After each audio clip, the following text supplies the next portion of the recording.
Welcome to our channel. Today we how to configure Betterment for tax loss harvesting records, detailed guide step by step clearly.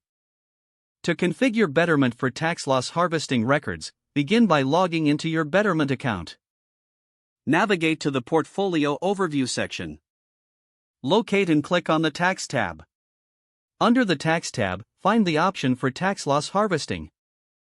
Review your current tax loss harvesting settings. Ensure that tax loss harvesting is turned on.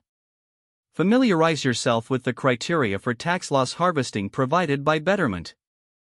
Check the transactions made in the previous year related to tax loss harvesting. Download your transaction history for more detailed records. Select the tax documents available for the previous tax year. Access your 1099 forms if applicable to your account. Note any capital gains or losses indicated in these forms. Make sure to keep track of short-term and long-term losses separately. Review Betterment's annual tax summary for insights on your tax loss harvesting performance. Confirm that all your records are organized and easily accessible. Consider consulting with a tax professional if you have any questions or need personalized advice. Stay informed about any changes to tax laws that may affect your harvesting strategy. Periodically check your settings to ensure tax loss harvesting remains active. Evaluate your investment strategy and risk tolerance regularly. Leverage the tools and resources offered by Betterment to optimize your records. If the page does not load, refresh the browser or try again in a private or incognito window.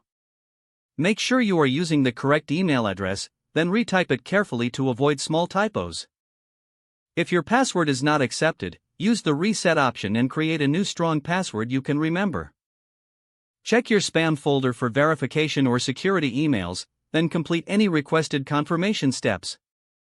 Enable two-factor authentication if available to improve account security and reduce unauthorized access risk. After signing in, review your profile details so your contact information and settings are accurate and current. If you see an error message, note it down and try again after restarting your device and internet connection. Log out when you finish, especially on shared devices, to keep your account and payment information secure. Don't forget to like this video and subscribe to our channel for more step-by-step tech guides.